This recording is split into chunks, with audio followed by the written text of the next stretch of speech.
Every child is a different kind of flower, and all together make this world a beautiful garden.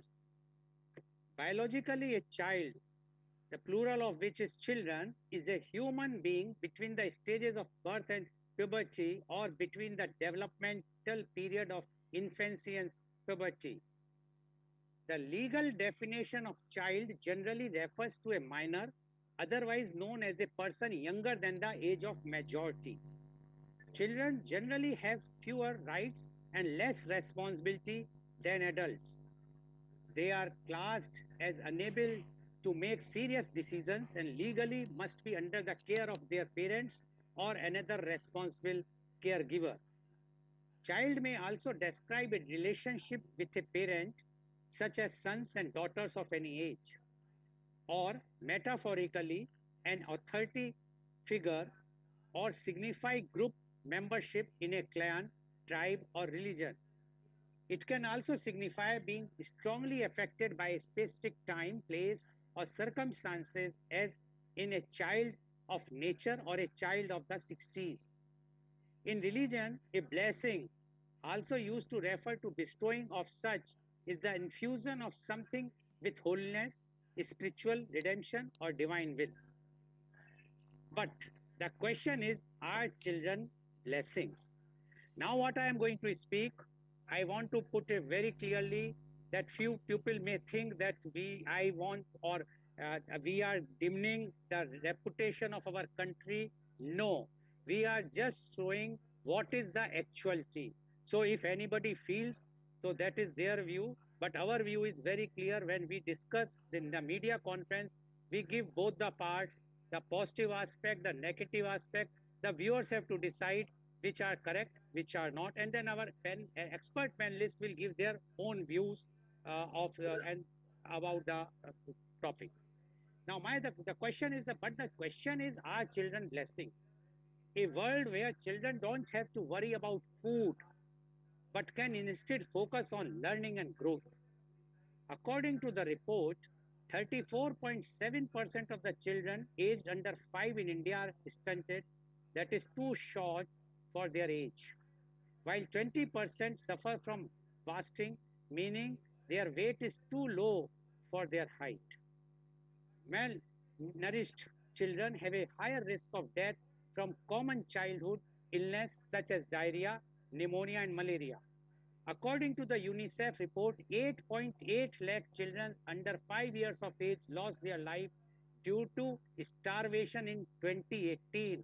Just imagine, in COVID, in more than 1.5 years, we lost about 4 lakh 60,000 only the life. Every year, 8.8 lakhs children are losing their life. This is the reality. Another big problem which children are facing is of child labor. Child labor accounts for 22% of the workforce in Asia, 32% in Africa, 17% in Latin America, 1% in the US, Canada, Europe, and other wealthy nations. 1% in US, Canada, Europe, and other wealthy nations, vis-a-vis 22% in Asia. In 2015, India is home to the largest number of children who are working illegally in various industrial industries. Agriculture in India is the largest sector where many children work at early ages to help support their family. Many of these children are forced to work at young age due to many family factors such as unemployment, large families, poverty, and lack of parental education. This is often the major cause of the high rate of child labor in India.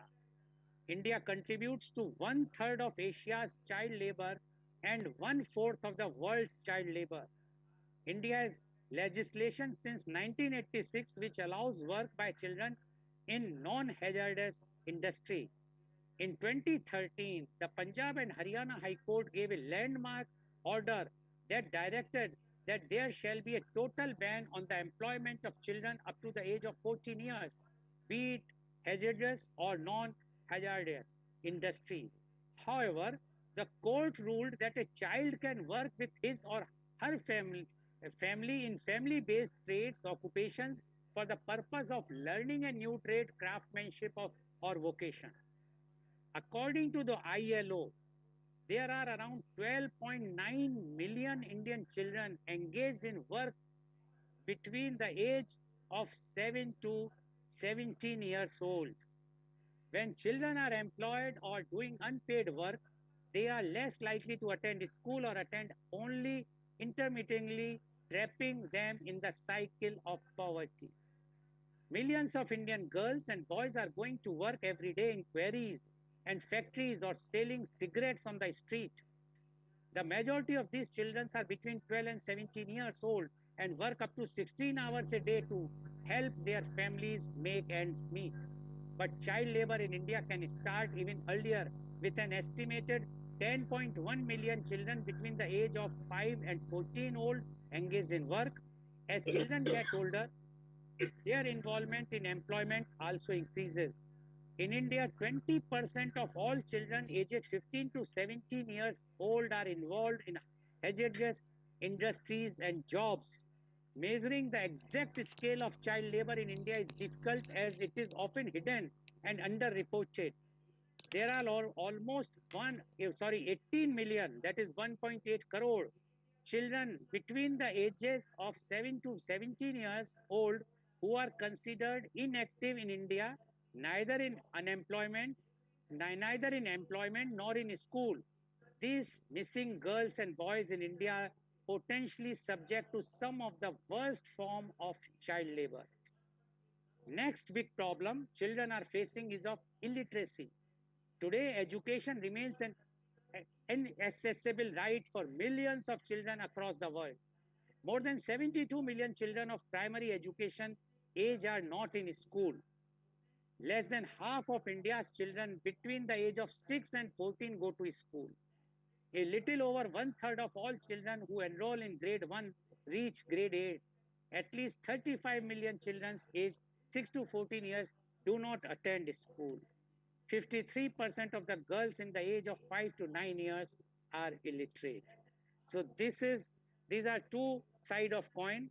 One side where we consider children are blessings.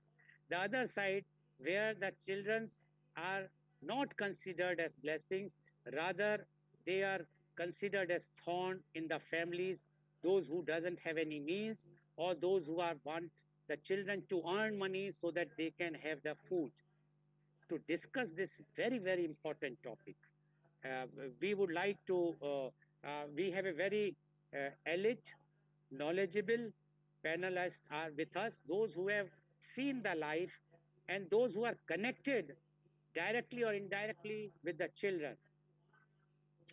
And I would like to invite my first panelist guest, and he is Dr. Rajiv Anand. Dr. Rajiv Anand is the senior psychiatrist and marriage counselor. Dr. Rajiv Anand passed his MBBS in 1976 and did MD in psychiatry in 1980 from King George Medical College, Lucknow. He opted to serve his country when it was very common to settle abroad for brighter future. He has been serving society with his base in Mumbai.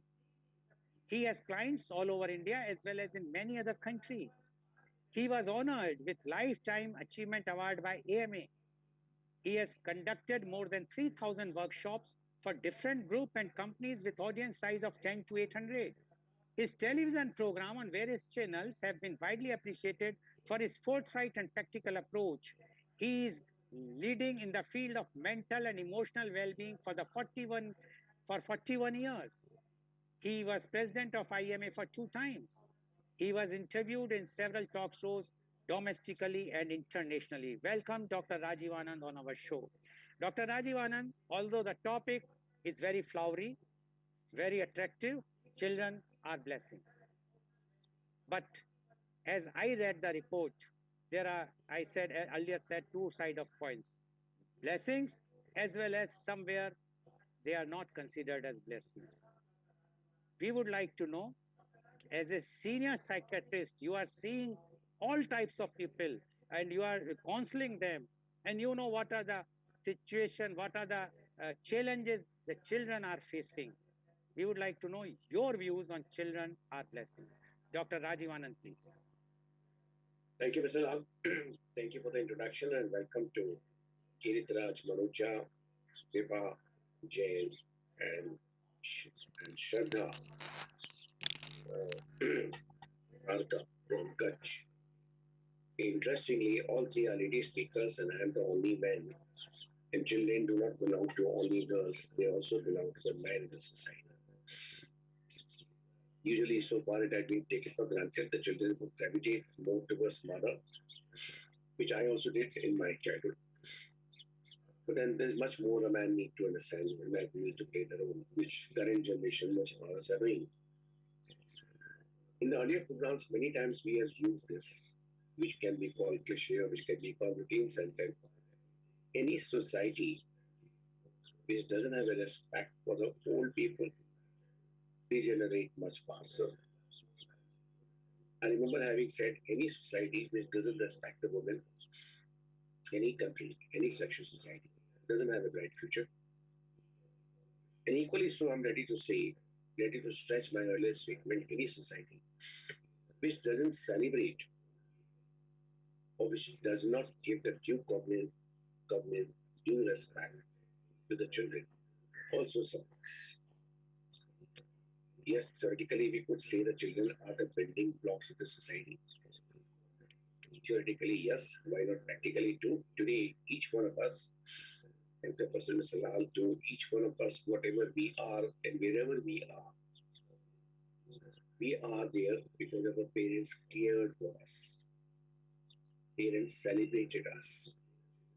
I take delight, experience a matter of, it's a matter of pride for me. Leave aside anything else, height, weight, looks, etc. The education the parents provided to us, the unending, infinite love they provided to us, that made us where we are today. Today, I have an inbuilt system to respect every woman, irrespective of her profession, which can be highest to the lowest, to the other people's eyes. For me, she's a woman. Because I saw that attitude in my parents. So back to how cheating could be blessing. It's very interesting and very tragic that maybe no statistics moving, yet I can safely say that 85-90% people work mechanically, get up, get ready, go to the office, work mechanically, draw assembly, get back home, eat food, go to sleep, to get up again next day morning. What is the purpose of earning salary, managing all the bills to be paid, producing children more because of biological requirement and biological compulsions, all because of social compulsion that औरों के हो गए हमारा नहीं हुआ. Or there's a bigger part. And let me highlight the bigger part. क्या हम दुनिया में सिर्फ खाने पीने सोने कमाने के लिए आए हैं तो उसके लिए फिर हमारे आने की जरूरत क्या थी चलता है जब एक छोटा सा पेड़ भी बहुत सारे पेड़ों को जन्म देने के लिए बहुत सटल वे में अपने सीड्स को फैलाने का इंतजाम करता है कि वो छोटी सी गिलहरी भी कहाँ कहाँ से सीड्स को कलेक्ट करके और कहाँ कहाँ तक पहुँचाने का काम करती है कि बहुत सारी बर्ड्स डायरेक्टली इनडायरेक्टली इन्वॉल्व होती है कि कैसे प्लांटेशन कैसे ग्रीनरी को फैलाया जाए तो nature want perpetuation. Nature wants sustenance of the species. Nature wants sustenance of the society. And each one of us is an important link, important block in that. As I said at the beginning, the sadly, tragically, 85-90% people are blissfully unaware about it. कि हमारे बच्चे जो हैं वो हमारी responsibility है क्योंकि हमें उन्हें रिस्पॉन्सिबल सिटीजन बनाना है हमें उन्हें रेस्पेक्टिंग सिटीजन बनाना है ताकि वो हमारी आने वाली सोसाइटी का एक इम्पोर्टेंट कंपोनेंट हो और वो जब वो पाएगा जब हम खुद बनेंगे why to call children as blessing? I would call everything happening in our life is a blessing, provided we open the cover and see what is the blessing we have. I treat marriage the conventional marriage between a boy and a girl, the first major turning point in life. When you get close to, when a woman gets close to a man, and they celebrate it with so much of Baja Barat. But in many people's case, thereafter the life gets stagnant. No further expansion, no further happiness due to social reasons, emotional reasons, biological reasons, and other reasons. Till many of them, when they have a baby, it may sound a little odd to say, but that's a second major turning point of a life, equivalent to the marriage. When in marriage, they get closer and they celebrate their togetherness in so many different ways. When they get a common bond between two of them, that's the child. That's a new turning point. It's a new journey. Children were required not for upping the flag and showing to the world that we are biologically capable of producing a child. In case of a man, in case of a woman, the other purpose was much, much more than that. That we are responsible for creating a significant, a responsible unit for the future. So, rearing of the child is a very important aspect of every human being. A new trend is emerging which is disturbing. People are losing the value of having a child. We had a program a few weeks back, childless marriage. People are getting misguided that they're having enough safety. Why? You look for a child, you can survive. You might look for a marriage. Or even another thing that reaching the act that they one Gujarati newspaper had interviewed me on the changing of the act.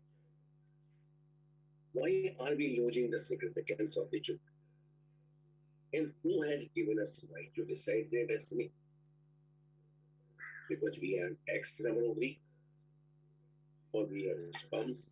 So we think we can direct the course of the life of the children in the future, that we can prevent them from coming, or we will decide them.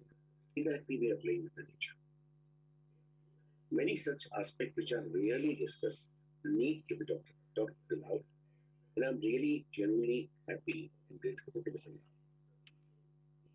In contrast to many noise-making debates and noise-making breaking news on various channels, here we have a serious platform where many such issues can be discussed extensively. It can be discussed sideways, and something comes out which touches people's core. And many people give feedback to Mr. Lal about various contents of this program. So after marriage, the bringing of the child is extension of the life, extension of the togetherness, process called togetherness. Why I'm talking about this, more than my qualification, or more than my degree, or more than my academic practice. I have been personally a co-traveler. That's more as a human being of a kind of a ship than as a therapist. In many people's life who didn't have a child, who were very happily married with each other, and they were very happily settling the marriage without a child. And they were adamant that if a child would come, our love would diminish. And they went on for a few years till everybody together prevailed over them, no, go for the child. And they accepted it. Thereafter, the life changed for them forever. Their persona, their personality, their attitude, their happiness, everything changed unbelievably when they had a baby in the house. Today, the baby, a particular one, is now 27-year-old based in Toronto. Or in some of the cases where the baby was not there, after long wait and after long denial of anything else, eventually people could be convinced to adopt a child. And when they adopted a child, the life for the couple changed. Fair enough, in certain cases, due to biological reasons, somebody can't conceive. Or maybe the right intervention could take place at the right time. But that's not the end of life. We owe it to the world, we owe it to the society to rear up a child. There have been people who could be convinced and they adopted a baby, and the baby is thriving very well, studying very well, learning fluent English, speaking fluent English, socialized. So are the parents happy? I have seen from the closest quarter the amount of happiness, degree of happiness, depth of happiness, which a child brings for family. There have been people whom I have seen, I have heard in first person account, the crying mothers, the grown-up mothers, who have shared their agony. हमारा बच्चा नहीं हुआ होता तो सुखी है, इस बच्चे ने हमारा जीना आराम कर दिया है, ये बच्चा पैदा ही नहीं हुआ होता तो ज्यादा खुश रहती. It made me think about it. Fair enough, on the face of it, we can be able to child. But is that all? Why we should have many children? Why we should have dozen or half dozen children? Why we should produce them like assembly line? Why we should have a careless attitude or irresponsible attitude? Why we should leave it to the nature would grow them? Why we should leave it to nature, the government, they would educate them and they would be responsible for growing up children? No. Child is our responsibility, our blessings. We need to grow it. We need to take charge of it. I'm delighted all three women over here, they know this sensitivity. Whatever they are earning, whatever profession they are doing, whatever social status they have, their heart cries for their child. That's the biggest bonding, that's the biggest joy. I very often say, a girl apparently gets married to the boyfriend or long for getting married, or long for getting a suitable guy to get married to. But her ultimate aim is to become mother. I want this thing to go down to many people's mind as early as possible. They look for a handsome guy, they look for a tall guy, they look for a fair complexion guy, they look for well-muscled guy, they look for a stronger guy so that the progeny would be strong. The main concern is bearing a baby who should be from the good gene makeup, genetic makeup. Motherhood for a woman is greatest experience. The purpose of my mentioning or emphasis on the motherhood is that for centuries, man has absolved himself from this responsibility. तुम्हारे बच्चे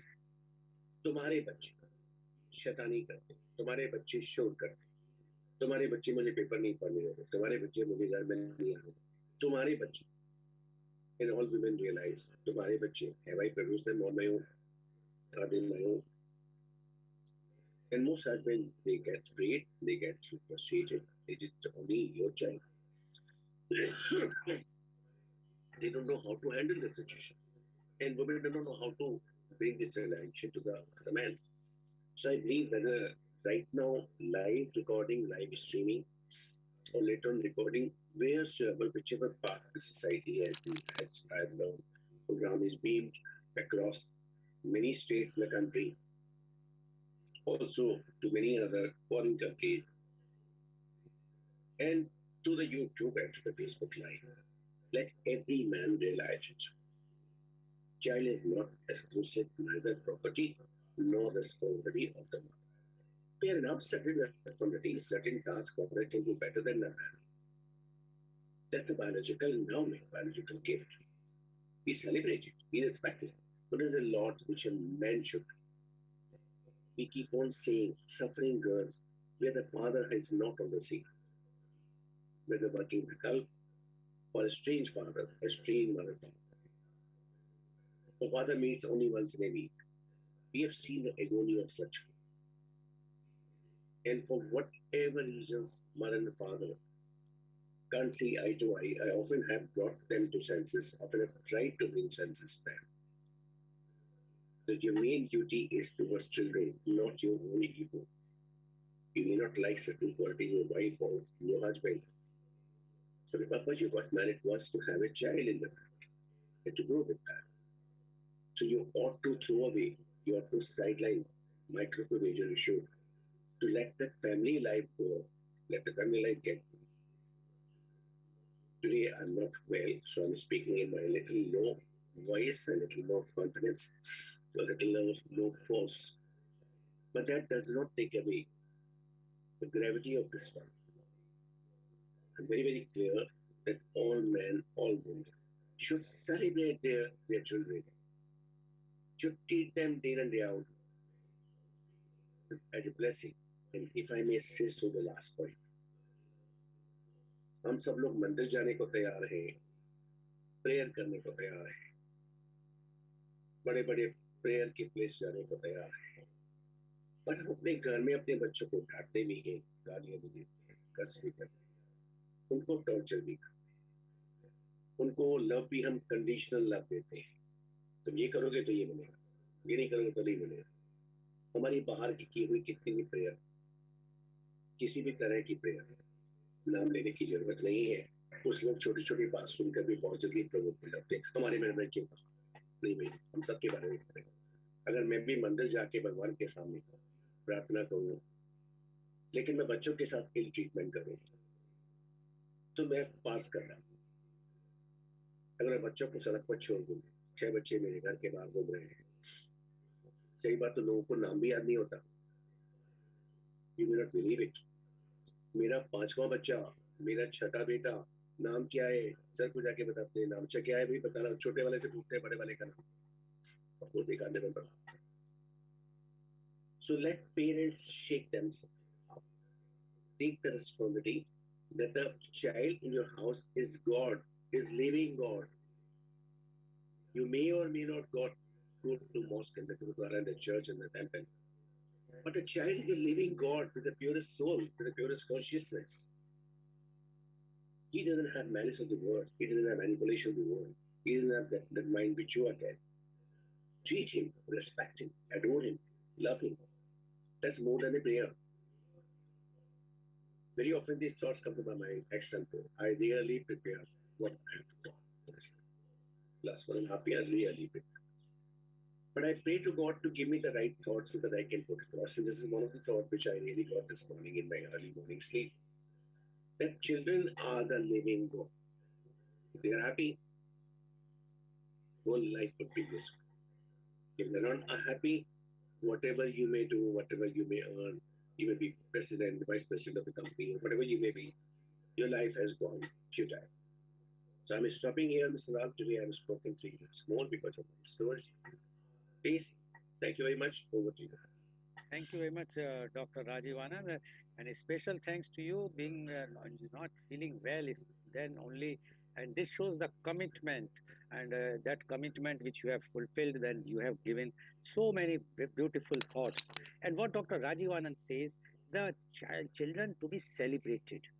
And one thought which he has given today is that the child is a God, and he says, if you go to the temple, and then he corrected himself because he knows nowadays it's a very we have become so insensitive. If you will only talk about temple, then some fellow will say, why you only talk about temple? Why not other religion? So then next time he mentioned about all that four things, that is church, mosque, and gurudwara, and the temple, and you have forgotten the Jain temples also and other things. All wherever you go and pray according to Dr. Rajivanand, if you are not taking care of your children, if your children are unhappy, then those all prayers are useless. And he is very clear, and he is right also. He says those who have a happy children, or their daughter or son, they can live very happily. But if their children are not happy for any reasons, then the parents cannot live happy. So they, according to him, children are blessings. He has even compared about, he has mentioned about the trees. He mentioned how the nature wants that the continuation should be there. And he mentioned how the gilleri, or those birds, how they are taking and spreading the seeds here and there. But for the human being, he says, it is only possible if you celebrate. Don't take it that this is your child or my child, or you are not responsible or I am not responsible. I know that Dr. Rajiv Anand, being such a senior psychiatrist, marriage counselor, he is getting so many of his clients. He never want to term them as a patient. He knows the ins and outs, how they are behaving, and many fights are because of the children, for the whatsoever the reason. And that's why if anyone wants to be happy, according to Dr. Rajivanan, they must celebrate the children, they must consider them as God.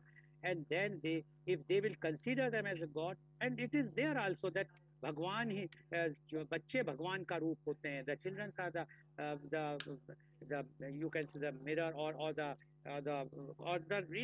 in other way we can say God. So according to Dr. Rajiv Anand, we must celebrate them. They are the blessings, and we must not give them something, or we should not do something where our children are not going to happy. Thank you very much, Dr. Rajiv Anand. I will come to you with the question. Till that time, you can take rest, give rest to your throat, and we hope that by the next week you will be perfectly all right. So that next time you Sure. will be Thank you. speaking very forcibly also. Thank you very much. I would like to invite my next panelist guest. I will just see whether she has joined or not. She has joined. Miss Kirti Raj, no, She has joined. Pomila. Are you Miss Kirti Raj, Miss Pomila? Please unmute, Miss Pomila. Please unmute.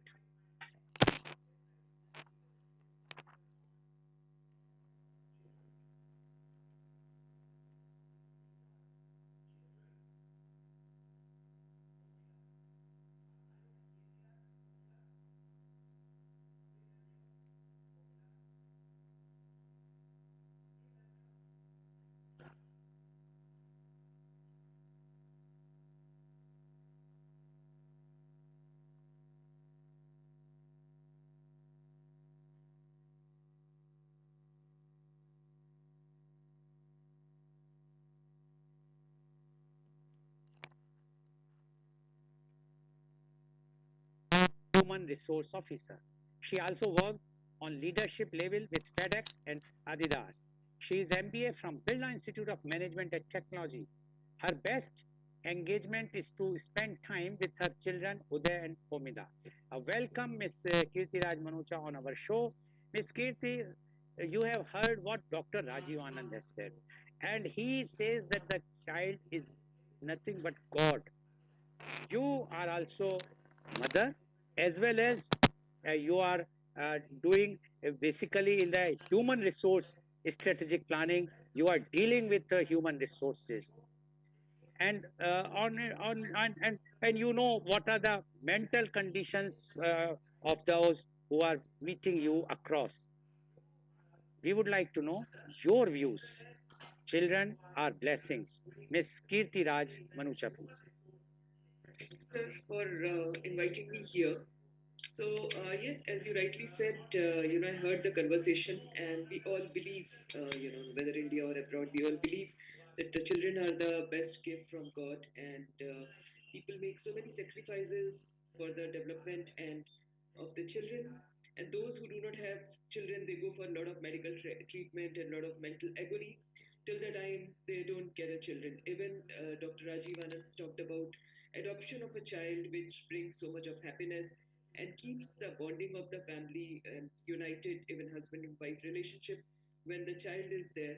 So yes, saying that, I would also add that being a woman, people make a lot of sacrifices where people on a senior position at times, even if engineers or MBA, if there is not enough family support, although India does have very good family support system, but those who are living in nuclear families, even women at times has to quit the job for adopting a child, or if it's her own biological child, looking after the child, and that goes for that's a big sacrifice. But when the child takes birth, it is a lot of happiness which he or she brings to the family, whether it is he or she, it's a happiness in the family which stays with us.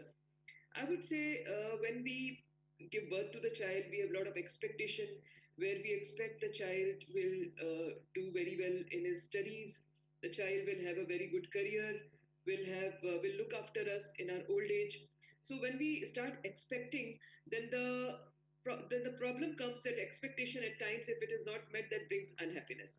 So I feel that expectation again has to be managed, because we can give our best to the child by giving the good values and making him or her a good responsible citizen. So the expectation, in my opinion, should stays with good values and making him a good respectful citizen, and should not be an obstacle in our happiness if the child is in any manner somehow not very good in his studies, and then we are putting a condition that if you will do good, then only we will love you. So that should be selfless love, because here we are getting selfish and putting our expectation on the child, which makes the happiness into unhappiness. So this is one thing which I would always say, that selfless love for the child, but I'm not saying sacrificing on education. Showing the good direction is very important, spending good time, because if we have seen many cases where people are going to consultants, counselors, Dr. Rajiv Anand is there, and similarly people go to many counselors, and the schools have got many counselors available right now. Why the counselors are available? Because parents are not giving enough time to the child, which is causing child getting directionless and other issues, people go into drugs. Why this happens? Because we are not able to give enough time, and we are compensating that with monetary gain. So here the clashes happens, where the happiness turns into unhappiness, because the child may go astray, or you know will not follow the good values which you were expecting. So here the control can come by giving time and love and good values, and that good values will come when you are setting a right example. You are expecting child to be home at time, but we are ourselves not reaching home at times. We are expecting child not to drink liquor, and have a very positive friend circle and spend a quality time in studies, and not so much time in gaming and mobiles and all those things. Then we have to set a right example, that okay, we are also balanced, not that we are playing mobile and expecting child to be controlled. So these are some of the things. And also, with this beautiful gift, we expect the child will look after us in the old age and will stay with us always. At times doesn't happen. That again we have to think, because the child has not asked us to give him birth. We decided to give birth to our child. So whether we expect the child to be with us throughout and spoil his career, even if he's getting opportunity to work outside, getting opportunity to study somewhere else, not which is not our hometown or where we are staying. So that kind of a burden we should not give to the child by making him emotional. I feel so, telling him that, see, we have done these things with you, so you don't leave us. We have to let go a few things, because things are evolving. If the career opportunity is there, so those are some of the things which I feel, that to maintain the happiness and positivity, we have to have a selfless love with the child, and not the expectation always that he will do this or he will not do this with when we are old. Obviously, I'm not saying the responsibilities or the values to be compromised, where if the child is responsible and he has got good values, he will always look after you well, and he will always be with you throughout in all the manner to support you if he is a responsible citizen. So my stress here will be giving a good value system to the child, respect, making him a responsible citizen, not expecting too much from the child in terms of that he will give us back whatever we have given him, or I have sacrificed my career, so he will also sacrifice his career for me. If the values are there, those kind of things he will automatically do, but we should not expect those kind of things with the gift which we have received from the God, and give him emotionally, or torturing him with those kind of things, that you do this or I did this. I think we have to set the things free, the way the person can fly and do better good for himself or herself in his life, in his career, and not bound him with lot of things which we Indian mentality does at times. I'm not saying get Western here, but a balanced approach is always needed for the win-win situation on both ends. So that's what Dr. Lal, Mr. Lal, I have to say here. Thank you very much, Ms. Kirti, for giving your views. And she is very clear, and she very rightly says that the children are definitely the blessings of God.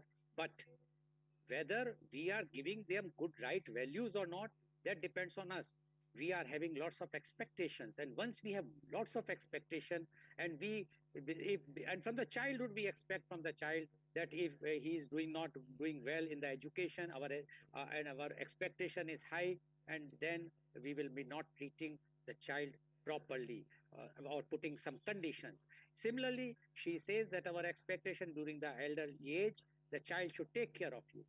Until unless you will not give the good values, according to Miss Kirti, the child will, if you give the good values, child will take your care automatically.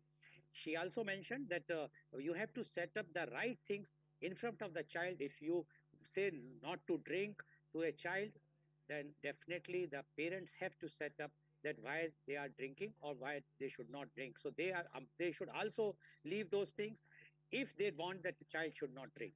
So similar thing, according to Miss Kirti, the main thing is, although many of the high positions people sacrifice their career only for the children, but in India, the advantage in the joint family, which is not there in other countries, but still now because of the nuclear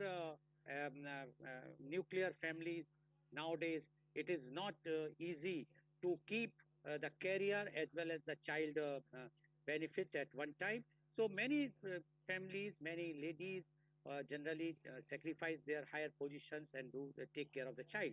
But still, if we will give them good values, if we will not expect much from them, then definitely it's a very, very beautiful thing given by the God, and we must take it as a blessing. Thank you very much, Ms. Kirti, for giving your very, very positive views and a very enlightening views, which I'm sure the parents should understand expectation. And we are seeing expectation from a 3 or 4 years old child that he should be number one in the class, he should not be doing everything number one. How come a child of 3 or 4 years? You have to give the values, you have to go ahead slowly, slowly, you explain everything. Child will do, but don't put a pressure on him. Thank you very much, Ms. Kirti. Now, I would like to invite my next panelist guest, and she is CA Vibha Jain. CA Vibha Jain is a chartered accountant based at Mumbai. She started her career in 2005.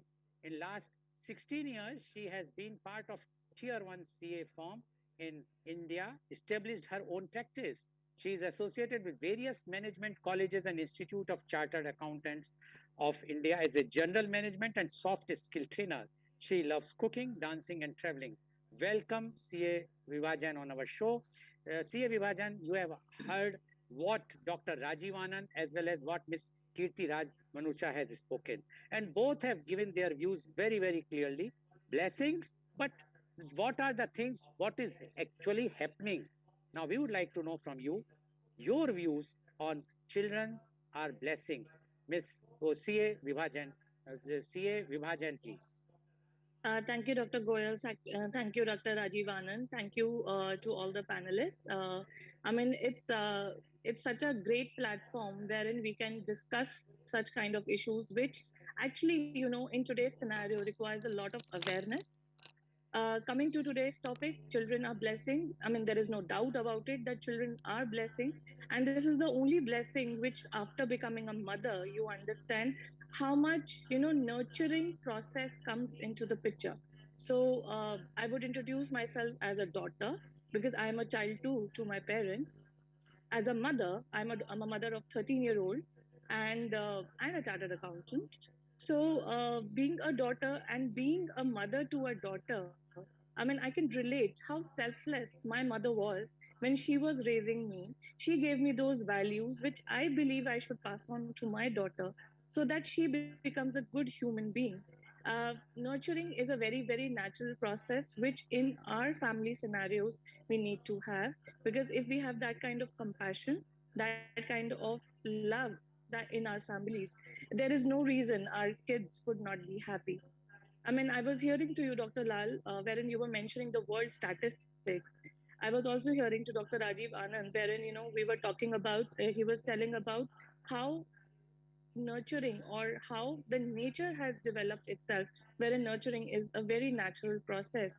And it hurts at times when you see small children begging at roadside.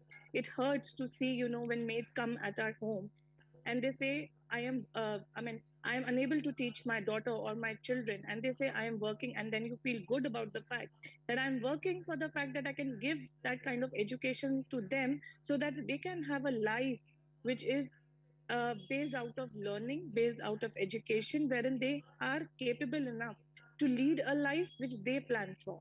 Uh, I have been so reading a lot of articles these days when they talk about mindful parenting, awareness, which I guess while we were growing up, it was more of a mother's job. That's the reason I also said that my mother gave me a selfless, loving life.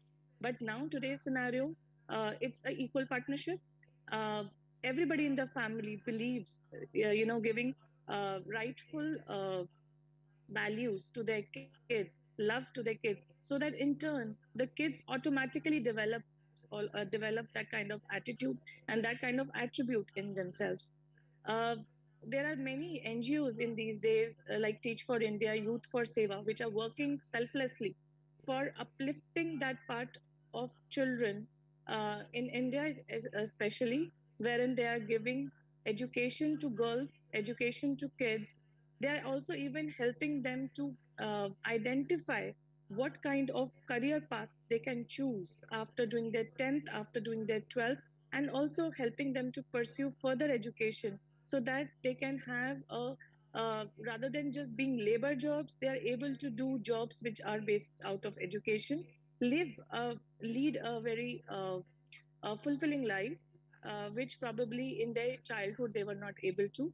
So, but even having said that, I mean, nowhere it can be said that child are anywhere burden to anybody. Yes, the means could be an issue. However, if the parents are aware, if they know how to help or how to earn to help their kids, I think even you hear a lot of kids who work and they educate themselves also because they're aware that education is so very important in today's scenario. But all of this comes out of awareness, and it is frankly a duty of all the citizens, whomsoever you come across, to make them aware that education, that giving good values, that love, unconditional respect is what makes your life a blessing. Because that kid, that small child, when the child is born, the kind of selfless love that child gives you, that teaches you how to give back that kind of selfless love, and that kind of uh, bonding, compassion. You become responsible, you become mature, you learn a lot of things from your own experience of being a parent. So all of that helps in developing yourself as a good human being, and that's how children are a blessing. Okay, thank you very much, CA Vibha Jain, for giving your views. And she says children are blessing, no doubt about it. And she mentioned that being a daughter and a mother of a daughter, she feels that it is really a pleasure. It's a really a experience to be a to have a child. And she says that although there are statistics and whatnot, but we have to see so many NGOs are also working for upliftment of the children conditions. But she says how you are going to inculcate good values to the children, and how you will take care of them. See the you can say unstoppable love from the child. One can very well imagine, if you will give the love, if you do the proper care, if you give the proper values, the child is really blessings. And according to her, no doubt, and the child are blessing, children are blessing. So one has to go only for that. Thank you very much, CA Vibhajan, for giving your positive views. Now I would like to come to my last but not the least panelist, and she is Miss Shraddha Murarka. Ms. Shraddha Murarka is an experienced psychological counselor, life coach, and a recognized LNP transformational trainer and coach certified from NFNLP USA. Sorry. Ms. Shraddha's approach to training and providing therapy is integrated. She uses techniques from various fields like NLP, energy healing, psychotherapy, chakra balancing, deep relaxation, etc. for transformation. With her calm and empathetic personality, she provides the space for self exploration, healing, and transformation. In a career spanning almost 22 years, she has helped thousands of people by empowering, motivating, supporting, and guiding them to achieve personal and professional life goals. She believes in constant learning and self growth at a personal level. Integrity and acceptance are the cornerstone of her work, making her the amazing professional that she is. Welcome, Ms. Shraddha Murarka, on our show. Ms. Shraddha Murarka, you have heard our earlier panelists, Dr. Rajiv Anand, Ms. Kirti, CA Vibhajan, and all have mentioned very clearly that children are blessings, with some caveat. Now we would like to know your views on children are blessings. Ms. Shraddha Murarka, please. Good morning. It's a pleasure to be on this platform today to be discussing this very, very beautiful topic with such wonderful people. Thank you, Dr. Lal, for this wonderful platform, which gives us a way to connect with people and discuss things which are so important. Thank you, Dr. Anand, for having me here. Greetings to all of you. Children, are they a blessing? As a parent of two, definitely they are. 18 years I've been on this journey with my two blessings, and I have learned so much for them. Dr. Lal has compared them to gods because you have to give them that kind of respect, that kind of love, and have that kind of connection with them. Ms. Katie spoke about how our expectations sometimes are our relationships, about how we need to be more of role models and less of teachers. Vibha spoke about how they give us so much pleasure if you only know how to be with them properly. I would add, so we've seen the same thing from so many different angles. I would like to take off on a tangent altogether. And I'm doing this because it's such a topical thing for me because of late, there's so many clients who ask me, why do we want to have children? Why should we be parents? We have such comfortable lives. We have such settled lives. We can do anything we want. We are doing so well in our careers. Why do we want this disruption in our life? And it is so sad to hear that. I mean, disruption. So I very often, when I talk to them, when I discuss things with them, this is one thing that I do feel too when Dr. Anand says that, what are we living for? Did we take birth just to earn, just to have a meaningful life and then die? Children, I think in that way, give us a purpose. They, once they come in our lives, we become more, much more than we were. So I was just thinking when Dr. Anand was speaking about children being a way of God, being gods in a way, I was thinking of something. So I read a lot about Hinduism and the Shastra and Dharma, and it really interests me because there are such wonderful things that we can learn from them. So when so many people today feel that they're living a very meaningless life, living a very purposeless life, they don't really have that kind of satisfaction in life. When I read about the Dharma, it mentions a very interesting thing. It talks about 4 stages. The first stage is that of being a child or being a student where you're learning, where you're setting a foundation for the next stage of your life, which is family and social. So this is when you get married and when you have children and when you try to give back to society. Then comes the third stage, which is vanapras, when you detach from all this and try to focus more on giving back. You got so much, now it's your turn to give back. So you focus on giving back. And then as the last stage, when you take sannyas from everything altogether and focus only on your moksha and enlightenment. Every stage leads to the next one.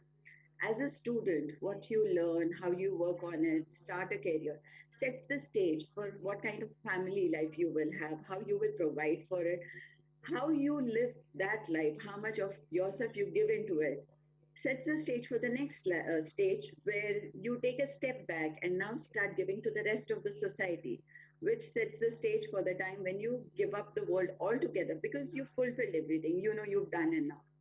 So for me, children are a blessing because they are one of the biggest factors of self growth. They make you so much more than what you are.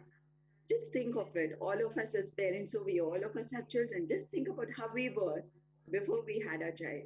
Think of the time when we first got to know that we were going to be parents, the immediate thought of having this baby, what are the things that we are going to be doing for it, what are the changes that we will need to make in our life, the happiness, the anticipation of it.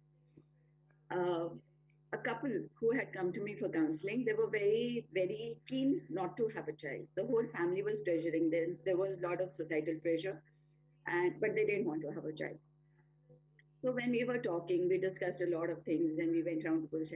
A year later, they came back with a baby in their arms. And the father, the mother, I would have understood. The father said, ma'am, the first time I held this little life in my life, everything changed for me. He was like, suddenly I was no longer me. I was the father of this baby. And it gave me this sense of awe this sense of wonder that God thinks I'm capable enough of nurturing this little life. And I think that is what a child is all about. It tells you so many things that you can do. It teaches you so many things that you can be. It reminds you of so many things that you've forgotten. So, a child is a blessing because he is a total continuum into self growth. And on that line, there's so many things that a child teaches us. Can you think of a few? For me, the first thing that a child taught me was selflessness. Suddenly, life was no longer about me, what I wanted to do, what my priorities was. So if the baby wanted to wake up at 6, I had to be up at 6. If she didn't want to sleep till 3, she wouldn't sleep till 3. And my reward for that would be this beautiful angelic smile. It would be this warm snuggling in my arms. It would be the weight of this lovely life in me with me. For me, the next lesson that I learned from my baby was about responsibility. Suddenly, it was no longer. So, yes, we did have a life where we would just pack our bags and go off on a holiday any day. No worries about where we would go, how we would manage, how would the next meal come. With a baby, you have to think of 1,000 things and a few more. But we did it. We still took those trips with our babies, with our girls, and we just did it with a bit more planning. So those of you who think that you can't have children because they'll tie you down, they'll tie you down in the most beautiful ways. They'll teach you to become very, very creative with things. I've seen women who are working. I've seen parents who are working from home and the way they dealt with the children. Some of them came up with very weird ways also. I had a parent who tied up her child's leg to the chair so that it wouldn't run away anywhere. But most of them would just get the children with them wherever they were. So it's like we were having meetings with a mother who's dealing with a baby, another one who's helping her child with her homework, a father who's driving and talking on the phone, being on a meeting. So children teach you to be creative, to think out of the box. Children also teach you so much about being in the moment. Think about it. I think we've all forgotten that. How to be just here now and enjoy this moment. All the timing, it's all about, okay, what do I have to do next? What do I have to do next? What do I have to do next? Look at a child. If she is busy with coloring, that's all she is going to be in. There's nothing that's going to disturb her. She will not think about her homework. She will not think that you're calling her for dinner. She will not think about 1,000 other things. It's that one coloring book which will totally engross her. When's the last time we did something like this? A child teaches you about acceptance. It doesn't matter to them who you are, what you do, how well dressed you are. A child just senses love and acceptance. They will talk to anybody, they will play with anybody. It just doesn't matter to them. So, by nature, I am not a person who talks to people very easily. But I see my daughter, and she can just start talking to anybody. So whether it's an uncle, an auntie, a bhaiya, a didi, or little girl her age, a chota baby, she is equally interested in all of them. She is equally open to all of them. It doesn't matter. The bus conductor will interest her as much as the principal would. She would have very, very engrossed discussions with her grandmother and with her little cousin. So it just doesn't matter to a child what you are and where you're from. They are open to you. They're ready to just experience. Another thing that children have taught me is to be joyful with anything. I mean, they can be happy about the most ridiculous of things. When my daughter was about 4 years old and we were going out, we were going out for a party and she wanted to wear new shoes. And I was like, no, no, no, you'll spoil them. It's going to be all 𝐂𝐀𝐑 and muddy out there and they'll get dirty. She's like, Mama, please. And that plead and I couldn't stop myself. So I said, go ahead, okay. And we went out. And you won't believe, as soon as she stepped out, there was a puddle and she jumped right into it. And I was like, oh, the shoes. And she was like, wow, Mama, look at the rain that I made. That is the perspective of a child. You learn to see everything from new eyes. You learn to feel everything in new ways. So a child opens up so many more perspectives for you. And another thing, one very, very important thing that my children have taught to me. In fact, my daughter is now almost 18. She'll be 18 in 13 days. And she tells me, Mama, just focus on what you enjoy. Take out the time for things that you like to do. Stop being so busy. Uh, and it's like, but how? I have to do this and I have to do that and I have to manage this. And she's like, Mama, you don't run the world and the world doesn't run you. So learn to live. And I'm like, look at that. My little girl, this little baby that I had is now teaching me how to live my life. If you allow, children can give you these kind of gifts. So they are blessings indeed because they just change your entire life for you if you allow them. Yes, there are a lot of responsibility.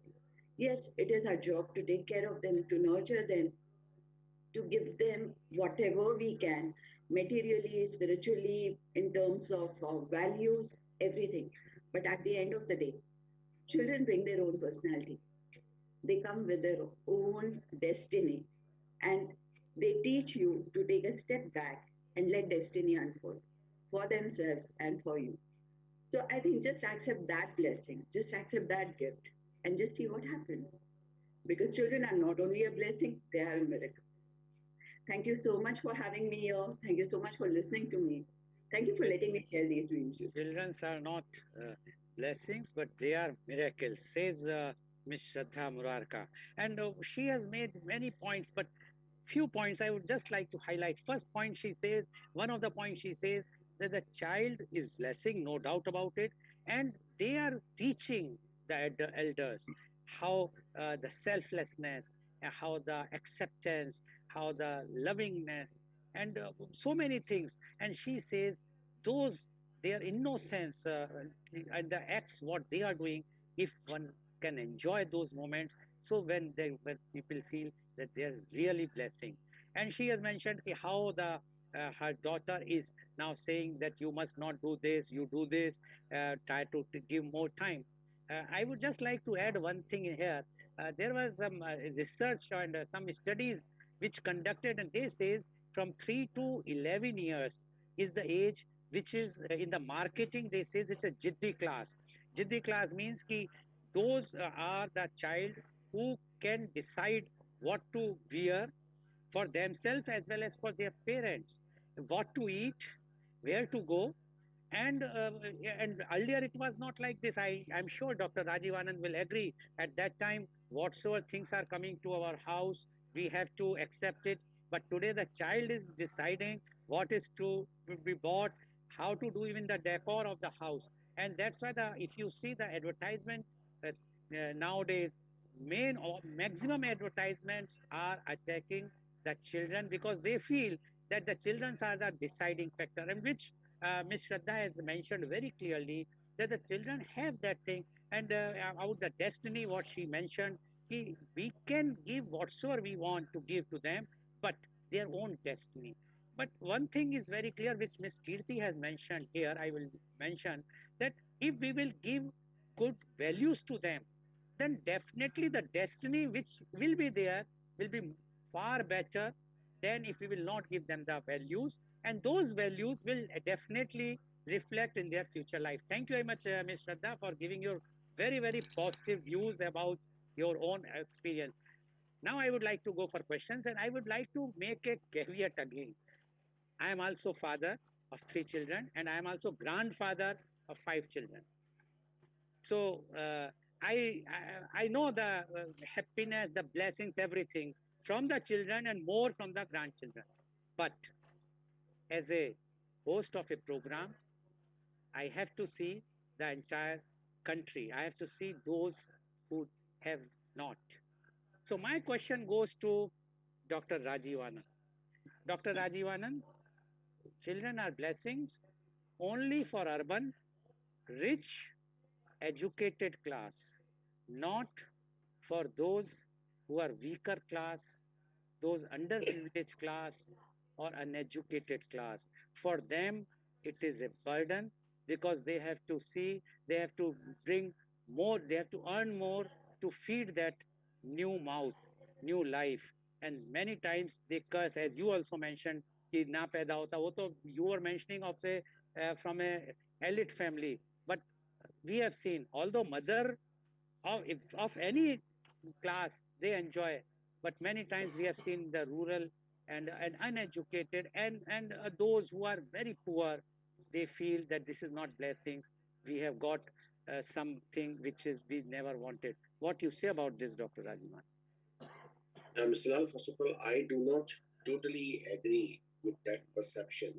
What you said for a poor family or a rural area, children may not be blessing, they may be a liability, another mouth to be fed.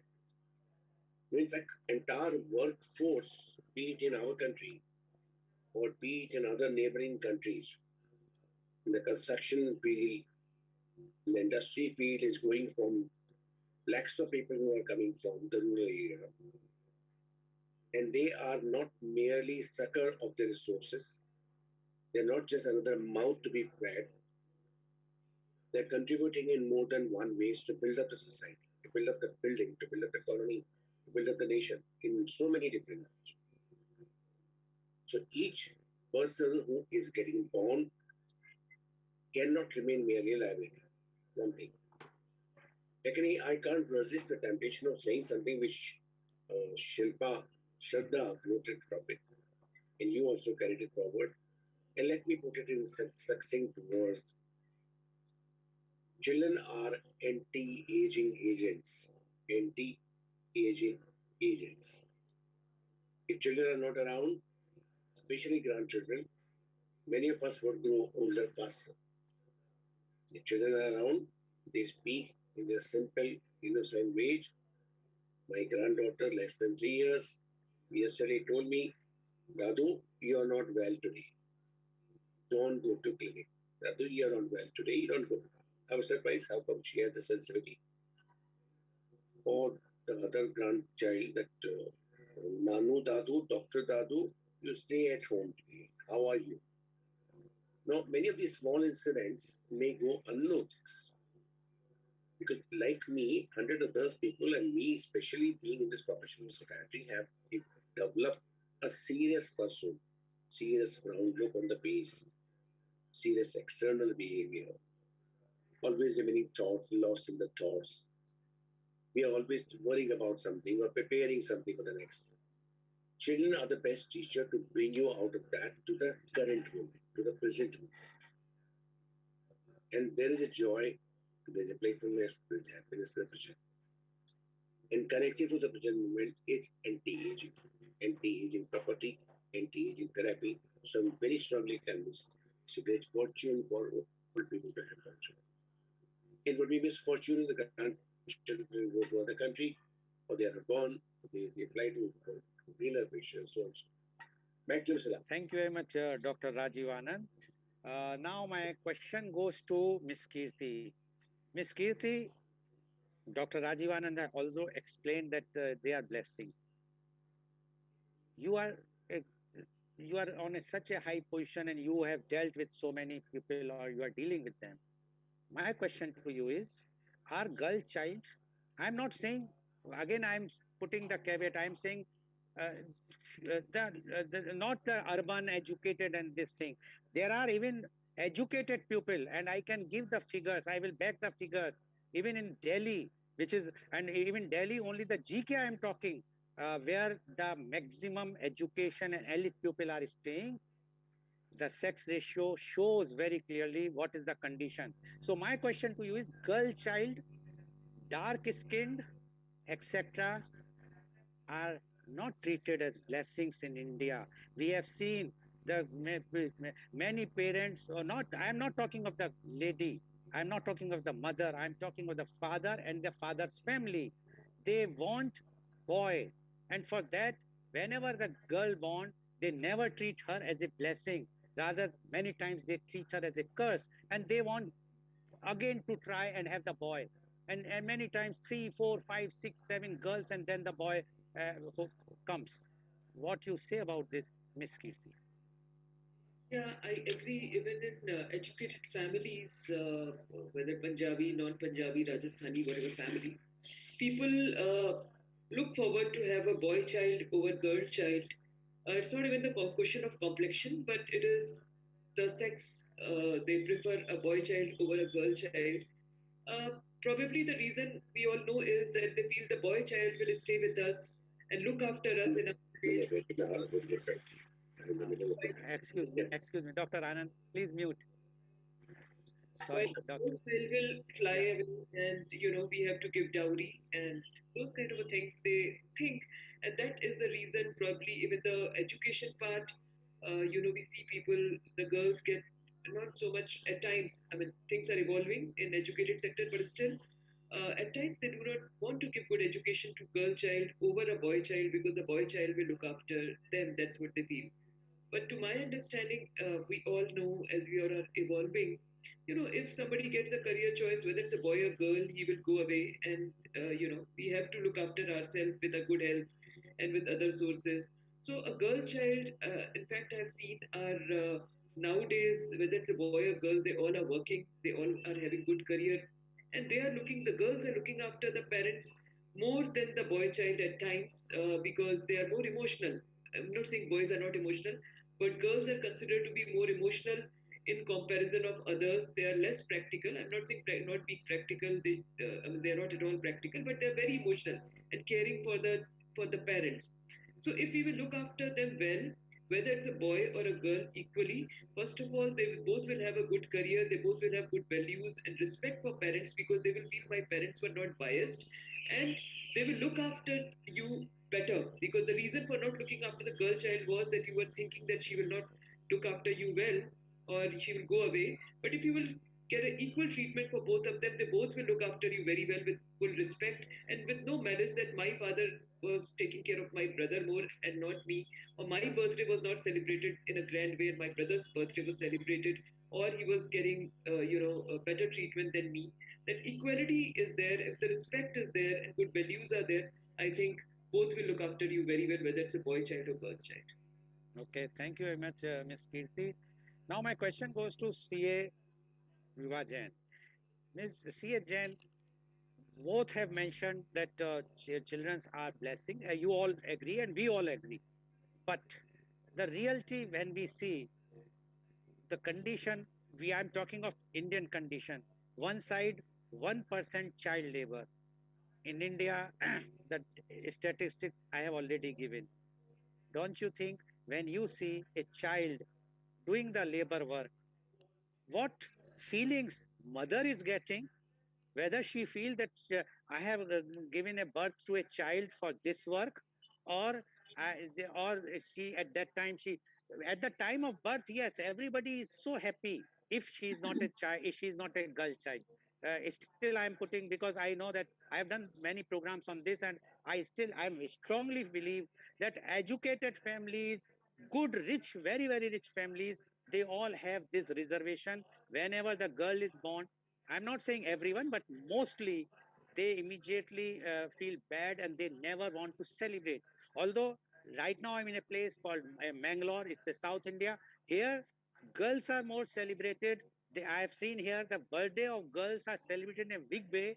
Boys' birthdays are not celebrated in big way. While in North India, it is totally reversed.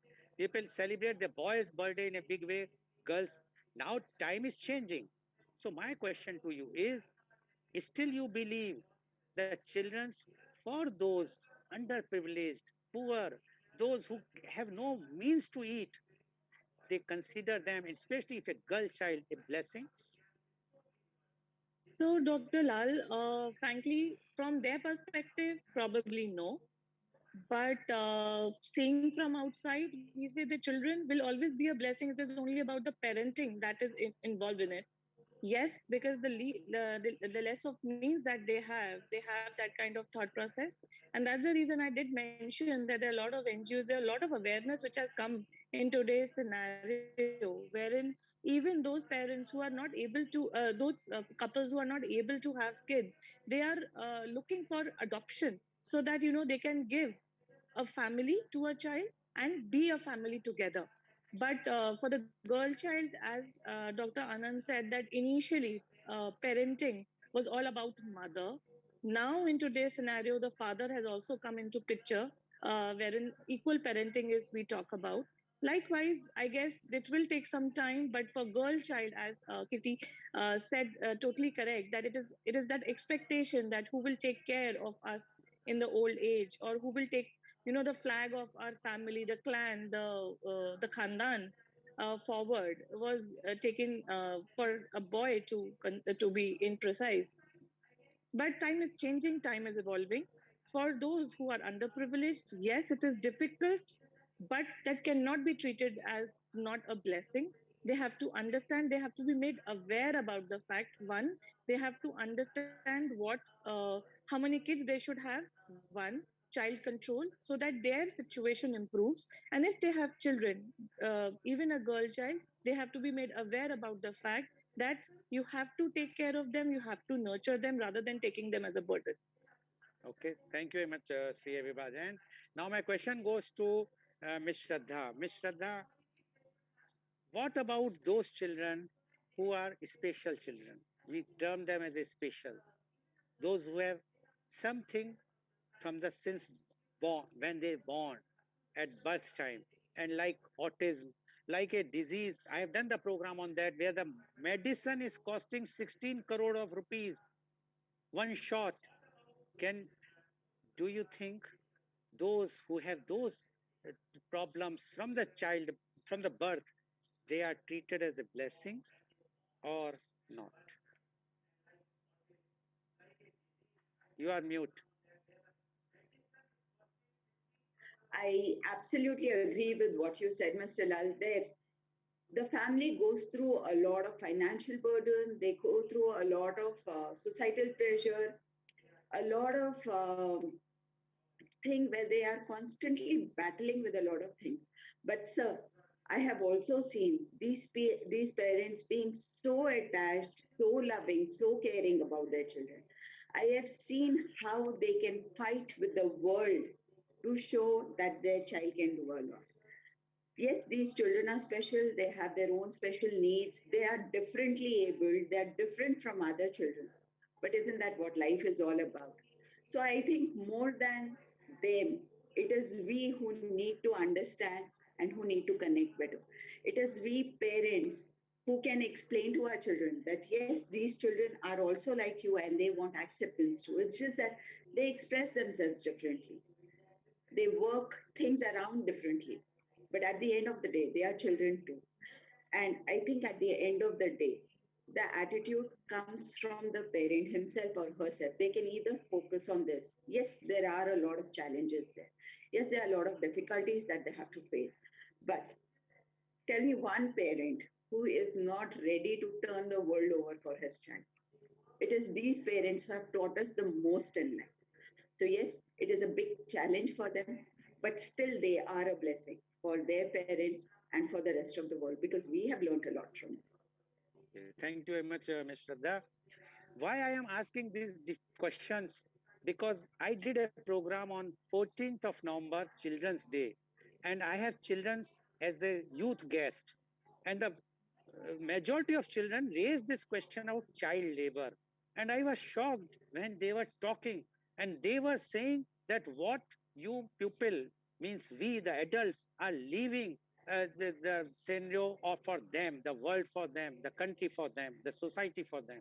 And that's why I feel a child psychology, although you are psychologist, Dr. Rajiv Anand is a psychiatrist, that they at this age, a young age, if they are talking about this, why we adults are shying away to discuss openly about what is reality, instead of sitting like yesterday that even the CGI has mentioned, the Chief Justice of India, that when we sit only in the air conditioned room, we talk about the farmers.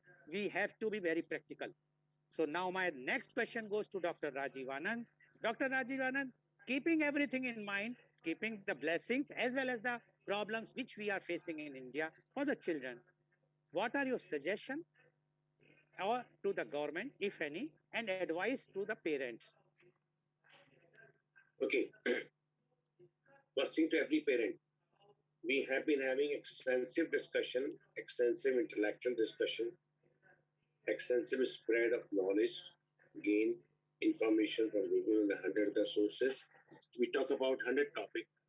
There's somewhere we miss out. They're much more important than talking about or proving one-upmanship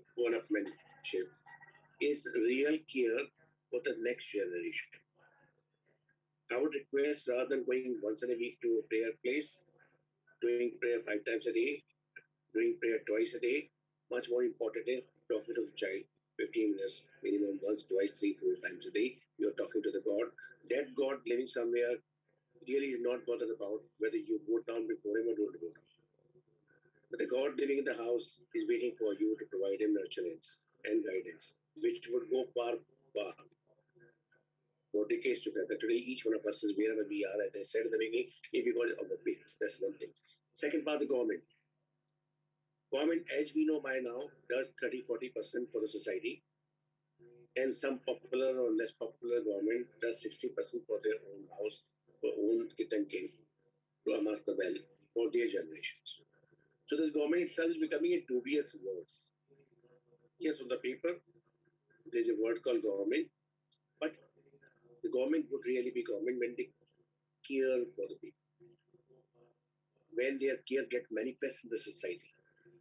Why not this data should come that every village should have a primary education place, secondary education place. Every district should have few colleges, few secondary colleges. Every district should have a degree college. Why not this data should come in the public?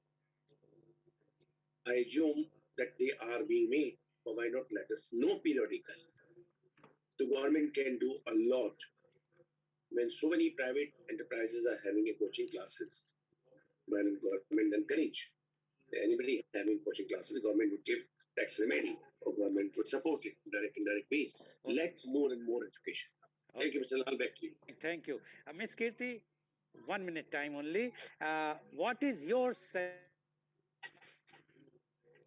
suggestion to the or advice to the parents? Please unmute. Okay, so my advice to parents, as I said, was always, be open and transparent with your child and give them understand what exactly is needed there to bridge the gap. Set your expectation properly, love your child selflessly.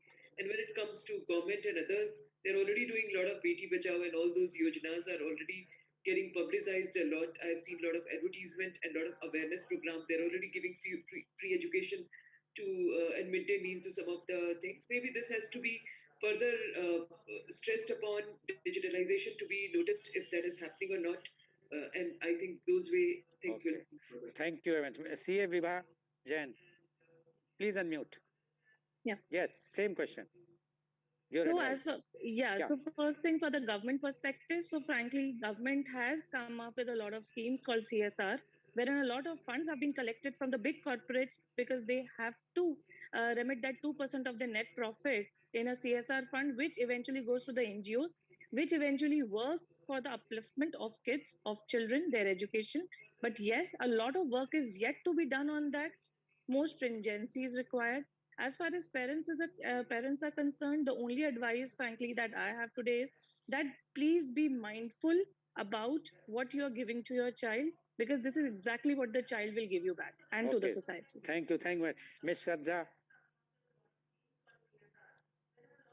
Yes, please sir. unmute. Same question. Yeah. Good. So I wouldn't call it a message, it's more of a request. Whereas when a child comes into your life, it's a time to stop teaching and start learning. Because when you learn, the child will learn from what you do. The child does not listen to what you say. He sees what you do and he does the same. So absolutely agree with Vibha when he says the child will give you what you give him back. So give your child a lot of love, a lot of acceptance, and a lot of nurturing. To the government, I don't want to say anything. It's doing what it can. Okay. Thank you, Ms. Shraddha. So viewers, you have seen children are blessings. They are blessings for everyone, whether it's small or whether it's a poor, uneducated housewife or a laborer, whosoever. Children are blessings, and or a rich person. But only thing is, we have to take care of them. If we will not take care of them, if we will not inculcate the right values to them, then we should not try to boost them. And as Dr. Rajivanand has mentioned, child is a god. When if we treat them as a god, or if we treat them even in a proper way, which is required, then definitely you will be very happy. As one of the panelists says, if the children are happy, you are going to be happy. So my take is, please take care, and in case require, which is happening in other countries, please take the guidelines from the counselors about the parenting.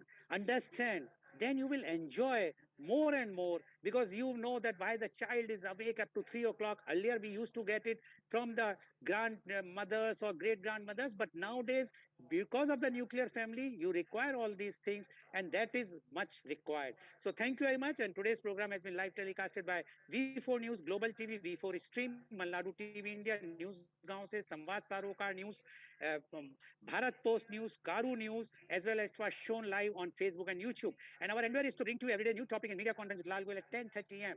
Tomorrow is a very special day, and the day is the International Men's Day. And tomorrow our topic is Man Will Be Man. And our panelists are Professor Dr. Sudhir Saran, former visiting professor, IIM Lucknow and University of Texas, Dallas, USA, Senior Director, Don Bosco Group, Bengaluru, Mr. Ashish Kaul, leading TV and film actor, Mumbai, Advocate Gagan Gandhi, Managing Partner, Niti Nyay Law Office, New Delhi, and Ms. Khushbu Revatkar, IT consultant, actor, model, coach, show director, and social activist, brand ambassador, Modular Kitchen, Mumbai. So please tune in tomorrow for media conference with Lal Goel at 10:30 a.m. Thank you very much, Dr. Rajivanan. Thank you very much, Ms. Kirti. Thank you very much, CA Vibhajan. And